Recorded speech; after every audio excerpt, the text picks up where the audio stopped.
Our guest on today's episode is Dr. Kendra Rosencrans. And I have to tell a little bit of the backstory of how she came into my orbit. Dr. Kendra, I call her Kendra. I call her Dr. Kendra a couple of times, but it's so fun to get to talk to somebody that has really studied some of the science behind the things that we talked about and how it connects to small towns. So Dr. Kendra is actually working in a consultant's capacity for one of the regional councils in the state of North Dakota. So Red River Regional Council and my dear friend, Dawn Mant, who, if you want to see a coalition of communities doing really good work, you should check out their website as well. I'll link it in the show notes. But Dawn is the executive director of the Red River Regional Council, and she hired Kendra to do basically some research about the topic of economic resiliency. Coming out of COVID, what do resilient communities need? How do we get there? What do we need to fund? What do we need to do? And some of the data that drives that research. And she and I have talked a few times, and just every time I talk to her, I get really jazzed about a couple things. So anecdotally, I pay a lot of attention to what's happening in my community, but that's it. It's like, I look at stuff, I observe things, and not that that's to be discounted, but when you go to apply for any sort of funding, it's kind of helpful to have some research or data to back up your claims. And so I actually love data nerds. She's not a data nerd. She still presents it in a beautiful, loving, compassionate way. But I love people that dig into that kind of research because it's so validating and affirming to know that not only is what I'm seeing potentially accurate, but that it's steeped in research, and it gives just a little more credibility to all the things we talk about. So with that, that's what Kendra and I talk about today. We talk about what makes a great small town and what are some of the psychological, maybe social and emotional nuances that we need to be thinking about from the human capital standpoint. She is brilliant. We're going to link to a few of the things that she shares in the show notes, and please read her full bio, of course, in the show notes as well. But in the meantime, just enjoy getting your data on with my friend Kendra. All right. Well, welcome, Dr. Kendra. I haven't ever called you doctor, but welcome to the Growing Small Town Show. Well, thank you, Rebecca. Happy to be here. Oh, it's so fun to have you on the show. So I obviously people have already heard how you came into my world, but it's so much fun when I meet somebody new. And you and I too have never met in person, right? Our entire connection is brief. Never. We haven't known each other long, and it was all over Zoom. But it was like one of those immediate thunderstruck Sparks kinds of things, right? It's so much fun. And you and I have spent a lot of time talking about some of the things that I think are just really missing from the discussion in small town development. And so when we were talking about what we're focused on today, or like you and I could probably riff on lots of topics, but the one that you talked about that I would really love to dive in with you is just what are the distinguishing things that make for a really great small town? Oh, my favorite subject. Yeah, just because, okay, so for the listeners, pleasure, you are a North Dakota girl, right? I want am. to tell a little bit about, about your journey and kind of the things that you've done, and then we can get into, from your perspective. Well, so exciting. I grew up in Hettinger, North Dakota, which now has a population, I think I saw about 1,100. But when I was there, kid in the 70s, of course, at the height of a lot of these towns in North Dakota where it was vibrant. We were just talking the other day about how once upon a time, Hettinger had more than 2,000 people, had 5 car dealerships, 5 implement dealers, a federal pack, a packing plant for meat, and a local ice cream making dairy and all these things. But what I feel like I've been chasing that amazing experience of growing up in a place where people really were interested in, they say it takes a village, and a great small town is those kinds of relationships. And maybe that's the naive kid's view, but I think it actually influences your development as a human. To be raised among a group of adults that love you and care for you and are really invested in how you turn out, who do the volunteering to make the things that you that you need as a kid growing up. So I'm going to go with great small towns have volunteers and are active and are engaged across generations. Just all the things we did in 4-H and at church and in the schools, there were always groups and groups of adults who were lending a hand. Mm-hmm. And it's interesting because I have lived in a lot of places. Okay. I went from Hettinger, I went to North Dakota State University. And of course, that's a big North Dakota small town. Mm-hmm. It is. So it felt very familiar, right? But from I graduated NDSU and got on an airplane for the very first time and went to Manhattan, where I went to the journalism school and got a master's degree in journalism. And Manhattan, I mean, New York is the largest city. LA and New York, I know are neck and neck, but it was huge. And how am I going to be? Well, guess what? Those small town things, the connectedness, and I will tell you this secret. No matter what, I've lived in the biggest city in the United States. I've lived in the fastest growing cities in the United States. And now I'm living in the tech epicenter. Sorry, Silicon Valley, but Seattle is kind of rocking it.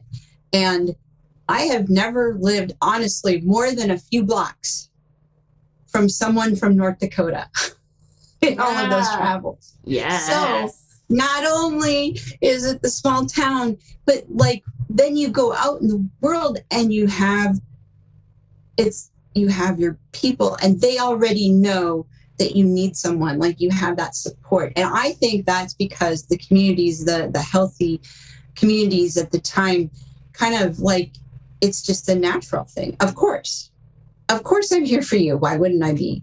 Right. So here's the question though.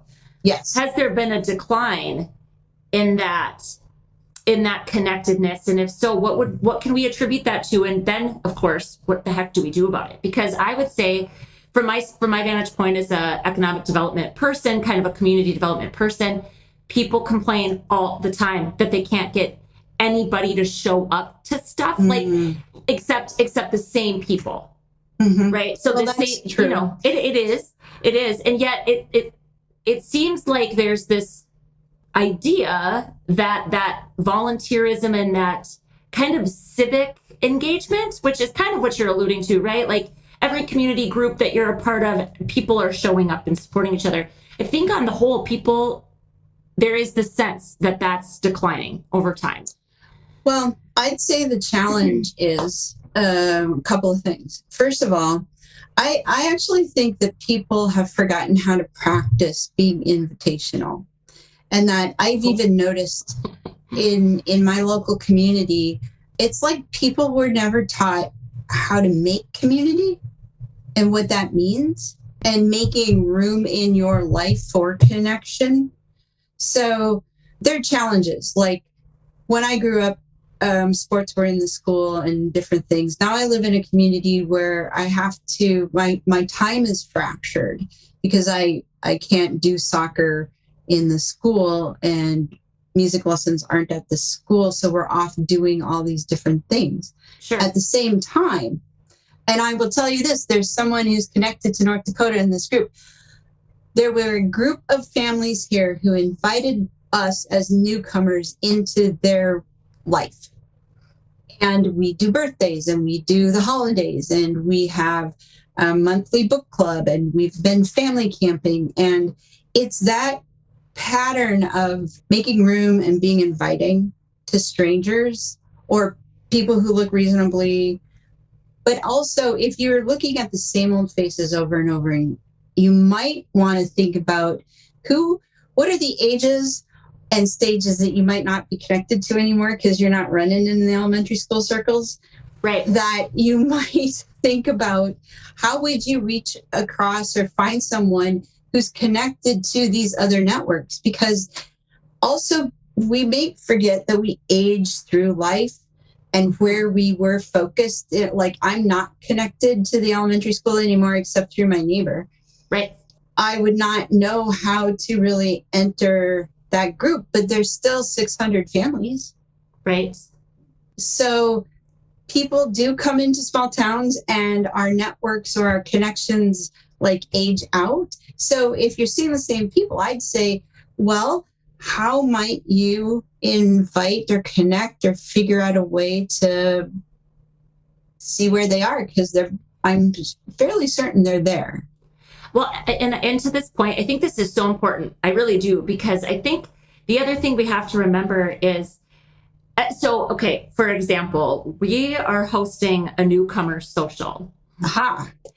At the end of this month, actually, at Growing Small Towns, partnering with the Chamber. And like the rules around this are that anybody in the community is welcome. We're partnering with, businesses, the city, and the school to identify who these new families might be. But the only rule is that we can't ask them to do anything for us. We can ask them that. We can ask them any questions. We can say like, hey, what are you missing? What have we not provided to you to help you? How can we help you? How can we support you? Those are questions we can ask, but we can't say, do you want to be on the PTO? Do you want to be an active arts? Do you want to be a 4-H leader? Because part of it is like, we've forgotten we're like so desperate for new faces that we forget that they're emotional, social creatures first. And maybe that's 100%. Like a low risk ask, right? I'd say another rule is don't go cold calling. So in like the science stuff behind all this stuff, why, what is the thing about community? Community is about connection, and it's about trust.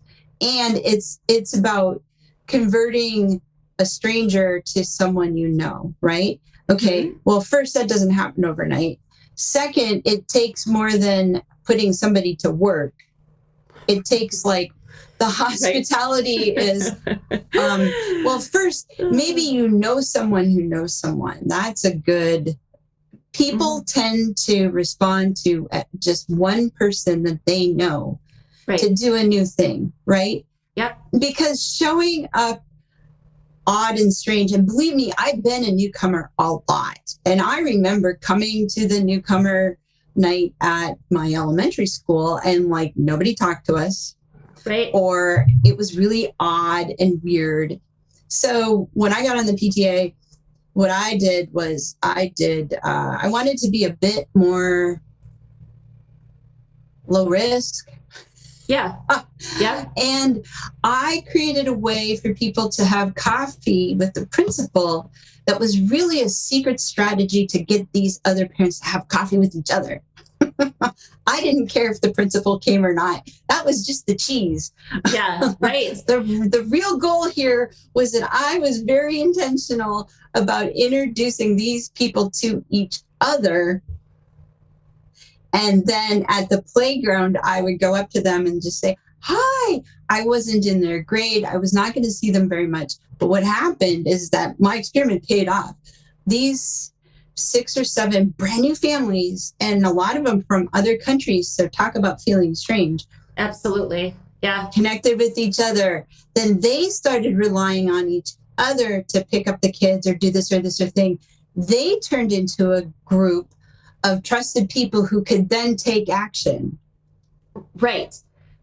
So that's it. So yeah, so you're totally, I'm going to probably do an episode about this newcomer social and just like what we learned and what we would do different and all of that, because I just think it's this thing where we just all assume like especially, okay, so my town, 1,800 people, right? Mm-hmm. You kind of go, well, like, obviously they're new, but yeah, we know they're new because we don't know them, but that doesn't mean that they're somehow they're not just automatically supported. And for me, what's like, furthermore, what about people that come here and aren't, let's say they have non-traditional work, like they're they have remote employment or something like that. So then they're working at home. Where and how are they plugging into the community? And I think the community, we have to I think we have to be intentional about that. So, but what if the first thing is, it's like going to church and asking the new people to stand up at church. I don't want to be like, you're the new person. I just want friends. Right. I just want a friend. Mm-hmm. I just want to not feel so out of place. Absolutely. I want to feel like this is my home too. Right. Who would I call? That was my thing so there are people in communities and this who are really, really good. Like it's their special talent that they might make networks. They connect people. Yeah. And not everybody does this, but some people, and they're not necessarily the upfront leader. Okay. These people could be really good. They know everybody, right? And the person who knows everybody might know who might want to meet somebody. But I do think that the other issue is how practiced are people at inviting a new, different person or family into their life when you're so busy, right? Yeah. Or you've got your stuff set. Right. Or, we get a little routine in our patterns. So part of it takes an awareness of how can I can live out my call, my mission, my purpose, being a great human or a good person of faith, or however you want to express it. But that gentleness, like little things make a huge difference in community. And it goes toward, it goes toward that, like approaching a horse. You're not going to you have a handful of oats or something. You're not going to rush up and throw that in that horse's face. Right. You got to take your time. Right. Yep. Yeah. So I think I wrote down that we don't know how to practice being invitational. I think and so it's really more from a hospitality standpoint. Like, what does it look like to be hospitable and warm and welcoming? Mm-hmm. It's not necessarily plugging people into anything other than creating connection, right? And sense of belonging is what gets me all fired up. Because people will not stay in our towns if they don't feel a sense of belonging. 100%. That sense of belonging, connectedness, investment in the future of this place. This is my place. It's my home. I want it to be something. And this is who I am. Goes to the relationships of being in the place and how does it feel? And, the funny thing is that being on the sidelines at a game is a great low risk place to go up and say hey to somebody. Right. Seeing them, seeing new people, new parents at a practice is a great, you don't start by inviting people over to stuff. You start by saying, hey, how you doing? Casual, easygoing. Don't have to rush in, but it does take a little bit of awareness and a little bit of intentionality. And like the song goes, one thing leads to another. Right. It just does. Right. Well, I think all of us need to just be more willing to walk up to that person that we know is new and just say, I don't think we've had a chance to meet yet. Especially if there's a connection, right? I just have to share this because the sidelines at a football game. So a handful of years ago, I did a leadership training here, and this woman was from a town just a neighboring town over, okay, half an hour away, not even, less than half an hour away. And she married our assistant football coach at the time. And so she was sharing that she was standing at the sidelines and she said, I could feel everybody, I could feel people watching me, looking at me, I could feel it. And she said, finally someone came up to her and was like, hey, I don't think we met. And she's like, oh, I'm the assistant football coach's wife or, girlfriend or whatever at the time. And I thought it's so sad that everyone was only looking at her because they're trying to figure out, they're probably talking and saying, hey, does anybody know who that is? But it's don't talk amongst yourselves. Just walk up to that person can feel that. And how uncomfortable and challenging, right? So some of it's just, we're so weird. People, all of us. I mean, this isn't a small town thing, big town thing. This is just a person thing. And that's part of being invitational, right? It's just... Well, it's two sides of two different kinds of experiences, because clearly in a place where there is a huge core of everybody who's known everybody. Right. That's what makes small towns different. Newcomers stand out. Yeah, but for sure. At the same time, hate to tell you, but yesterday I was 40 and tomorrow I'm 50 or 60. People are always aging in and aging through whatever it is. So we can think that we all know each other, but the reality of any community is that we're actually all in motion. Right. So there literally will always be kind of new ones filling in, because that's what happens when you age, and new people get created and other ones kind of go on their way.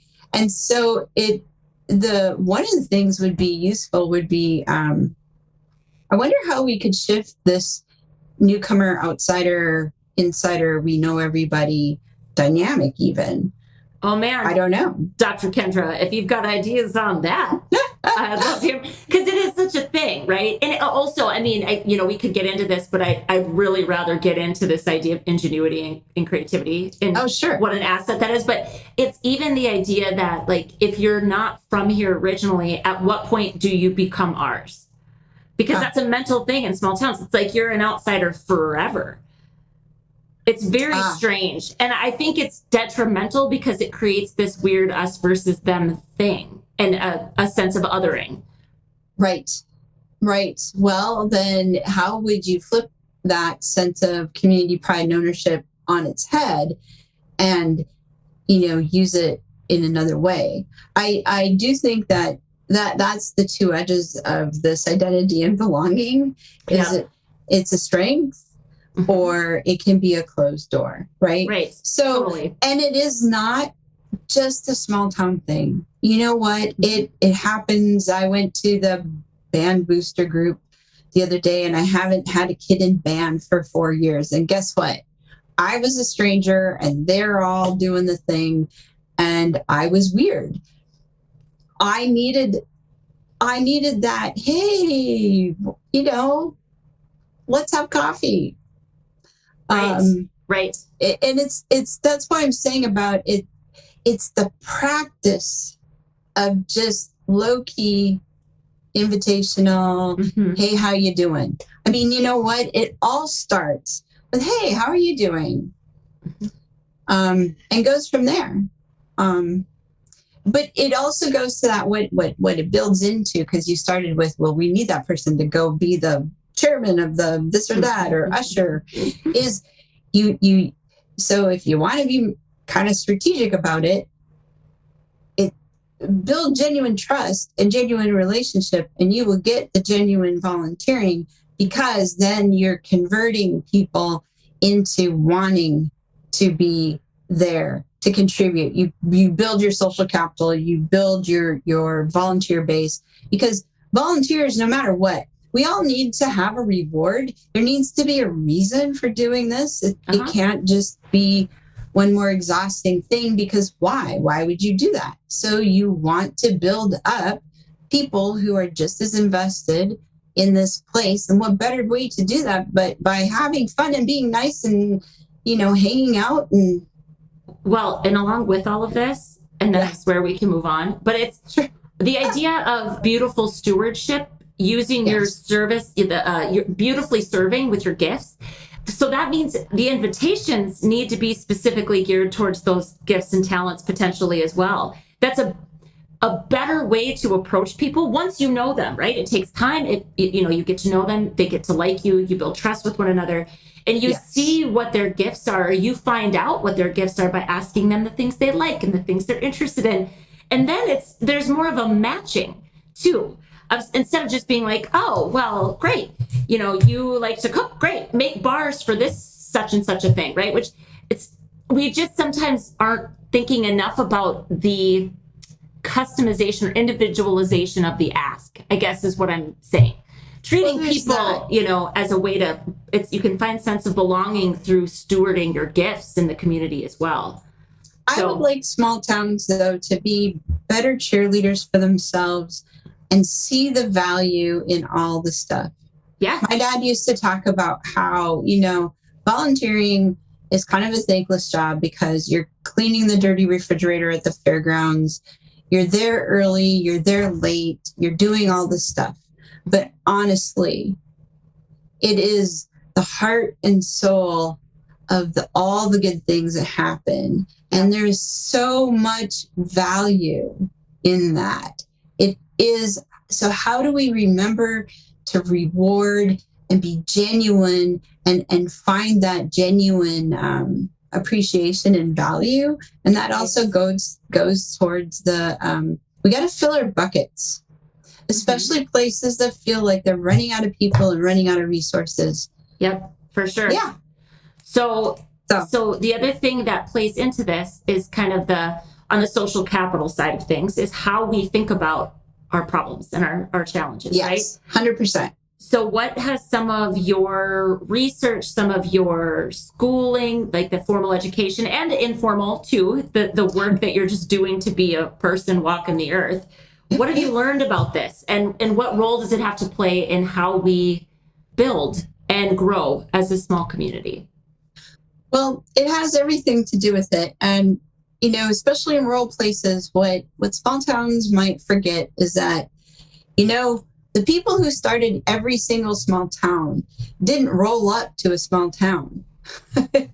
Right. They rolled up to a whole bunch of empty, right? Yeah. And had to really believe that they could do something here. Start a rodeo, build a church, create businesses, put in the streets, do the things, right? But they were hooked on creating this future, right? Yeah. And especially in rural places, we are so clever, so much more so because of all the skills and things that people need to learn how to do the things you do. In an right. agricultural place, particularly, all of those skills and our imaginations for making stuff could go toward solving problems that seem unsolvable. And our world is so complex these days that I've been following people who really want to kind of bring up this idea of ingenuity. And ingenuity is like in necessity and in need and driven by, frankly, imagination and courage, and let's just put it together and see what happens. That kind of willingness propels things forward in amazing ways. Why not imagine a bed and breakfast on your farm plus, all local foods and somebody who's actually interested in pulling weeds or picking rock. Right. People are paying to do these things in other places. Yeah, but at the end of the day, it's about rediscovering an imagination for loving where you live and wanting to have that clever spark of we can solve for it better. And that means don't try to solve the old problem. Take what you've got going on and make a better solution. Because so many of our problems are brought to us by layers and layers and layers and layers of old thought and old technology, and it's all got put on like a hermit crab shell builds up. Yep. And there's that book, and that suddenly it's so heavy and so dense and so weighed down that there's literally no way to solve it. And that's real. That feeling of like, this doesn't fit anymore. This organizational bylaw doesn't fit anymore. This process doesn't fit anymore. These rules or laws don't fit anymore. It's all true. In fact, what I discovered was that there's a thinker from 1932 from North Dakota State University. It was Ag College at the time. And I think his name was Weeks. And he was writing about, because I found his papers, I'll have to go back and dig those up for you. He said it back then, and these big scholars and folks that I've been reading about are saying it now, is that we have technology and we have materials and we've got the things to do the things, but what we need is a better social imagination to do it where we are. Right. Like, you don't have to do it the way it's been done just because it's been done that way. And in fact, all the people who did it that way didn't have iPhones, didn't have iPads, didn't have the knowledge we have now and the technology we have now. So what if we could just sort of go, thank you very much. We are standing on your work and your knowledge and your shoulders. Yeah. But we're going to take that now and kind of go boop, boop, boop, boop, boop. Right. Because you can leap forward. You can do it in a new way. You don't have to be held to that. Okay. And so thinking about this so I'm with you, of course. I mean, you're talking about things that are the values of this organization that I founded. I mean, that's like honoring the past, recognizing that we can't just be like, oh, that doesn't work, because that doesn't set well with the people that got us here, right? And a lot of them are still part of the conversation. So are there questions that we should be asking ourselves? Are there ways, are there practical things we can do? Because I think the challenge here is that the knee-jerk response a lot of times is just, we've always done it that way, or we tried that before and it didn't work. And then we always just, we sum it up to like, oh, well, nobody wants to change. Well, that's, oh yeah, no, it is not that simple. It's certainly not a binary.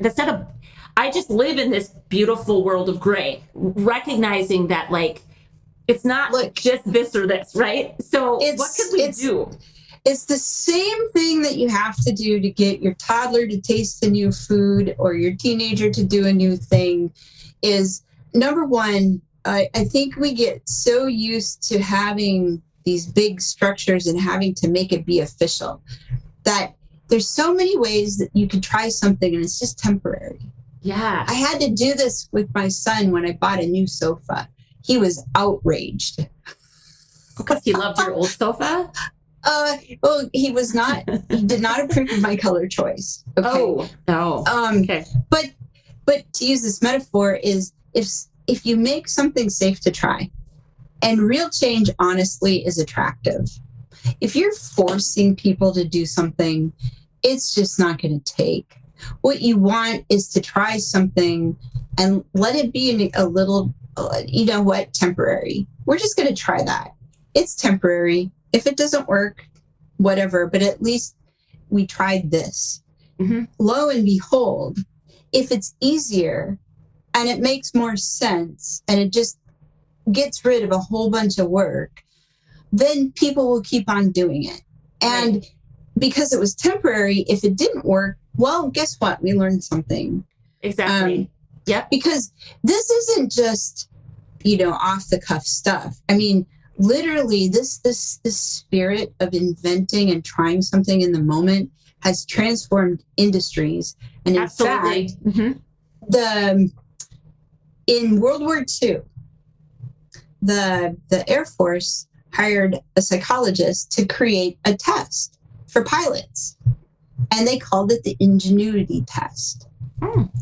And what they needed pilots who were clearly under pressure, right? Because you're in the sky.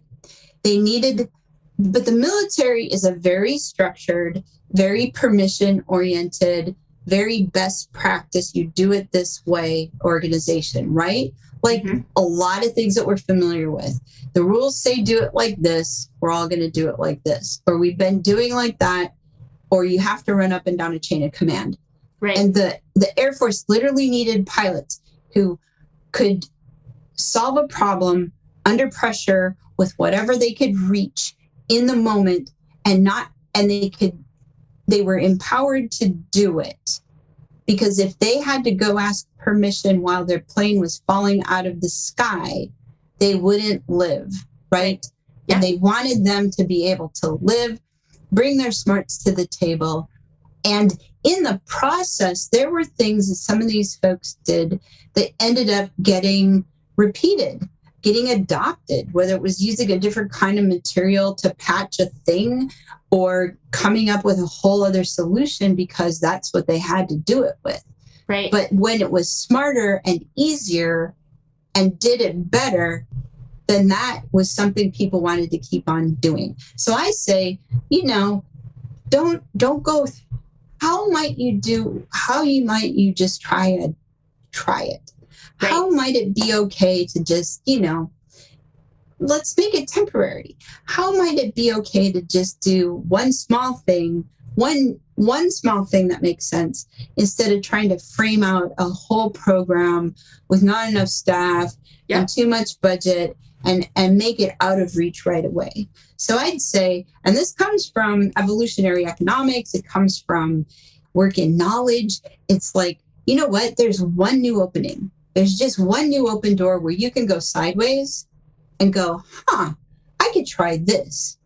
I could do this. And it's just temporary. If it works, great. Because if it works, you might get the next step out of that. Right. And if it doesn't, no harm, no foul. I mean, that's totally what I'm trying to, that's totally what Growing Small Towns is about. Like, we have some theories, we have some assumptions, we have some hypotheses about what kinds of things might move us forward. And it's not going to look like anything revolutionary right away. I promise it won't. It'll be simple. The invitation's always there. Because what I feel like we're talking about is social or community resourcefulness. 100%. I mean, is that? And frankly, you're not going to know. You're not going to know that you're being ingenious in the moment. What you're really trying to do is make it a little easier to do. Exactly. And somebody sees a shortcut, or what if we just did this? Mm-hmm. And why don't we just try this? Because there's not enough people, or there's not enough money, or if we did this, or whatever it is. But it's in those moments that, hey, we could do that again. It's that's the thing you want to look for. And you got to be able to let that same sort of, I just need to fix it in the field imagination come through in all of these other places, because why not? Yeah. What do you got to lose? Right. Right. And okay. What could you gain? I have one other question that I have to ask you before we wrap. And it's about to the people listening to this that are like, I already think that way, but I feel like nobody in my community does. What's their next step? How do we support them? I'd say, so honestly, again, backed in science, but it comes from my mom. Oh, well, then I'm even more intrigued. She says you don't always have to get verbal agreement in order to do something, which was her major parenting advice to me, right? But it's true, and it's backed in science. All you need is a couple other people who might be willing to try it out with you. You don't have to sell it to the whole group. Right. All you need is a few willing people. Yeah. Not everybody. It doesn't have to be a production. You don't have to go to a big meeting and sell the idea. What if you had an opportunity just to try something because this year you're doing the carnival, or this year you're doing this, or, it's that sort of thing. Go easier on yourself. You don't have to. Why do we think that we have to get everybody to somehow verbally and intellectually sign on before we, change out the Cheese Whiz sandwiches for something else? Right. I mean, we're just talking about. Exactly. It is so hard, though, to help people believe that that's possible. I don't know why at this point, but I'm telling you, I hear it all the time. But okay, so when I think about this, it's like, is there another existing current event that goes on that you could tag your idea onto? Yeah. Right? We don't have to wholesale do whole big giant things. It's thinking about what's the simplest, easiest, again, minimum viable product, right? Which is an entrepreneurial, a startup mentality kind of thing. 100%. But what does that look like? And then, yes. And just sorry to jump in. No, you're good. You're good. Well, I was just thinking about what are the underused places in your community that might also be turned into something. And then I was just caught with an idea, and I know we're almost out of time. Yeah, you're good. I want to go back to the beginning is if there are people now whose jobs are not in an office place in the town, right? Because people have more opportunity to work remotely for more kinds of companies, but that means that they may not be getting out to meet people in at coffee or whatever it is. They're not in the rhythm. So there's a place here who they took, there's, believe it or not, even in cities, the neighborhood churches aren't attracting a bunch of people. And there was a church that had a unused childcare area. And there was a group that said, hey, what if we get a really good Wi-Fi in here and we invite parents to bring their kids and we get some babysitters in here, and the parents pay the babysitters, but what they do is they do their own little sort of like co-working office place, but their kids get to play and they get to meet each other. Yep. It's brilliant. And what did they need? All they needed was a yes. Mm-hmm. They really didn't need very much else. Right. Just to try it one time. And what could, you know what? If it didn't work, it didn't work. But if it did, you know? And now those parents in that community are getting to meet each other and hang out and have coffee and find themselves and create their own group and rely on each other, which is at the heart of the best things about a small town, is a group of people that you kind of know that you can rely on. Right. Kendra, thank you so much. You're absolutely coming back, because as I test all of our little ideas and iterations out this next year, we'll be talking about them, because I think, again, it's part of it is just showing each other what's possible. So I think sometimes too, it's seeking out podcasts like this. I mean, we just happen to be one, right?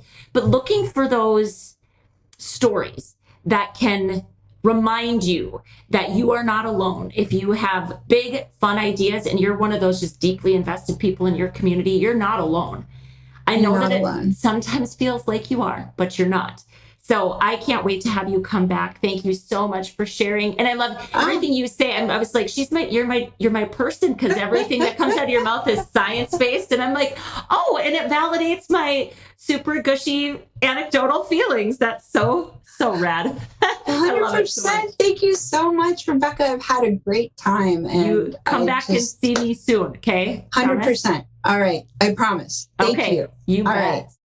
Oh man, I hope you enjoyed listening to Kendra and I run around these topics as much as I enjoyed visiting with her. She's such a gem of a person, and I feel really fortunate that we get to have her in our circle here at Growing Small Towns. So before we sign off for the day, I just want to remind you that we are always looking for interesting guests. We're always looking for people that are doing something cool. The Ask the Expert kind of idea is, of course, also very helpful.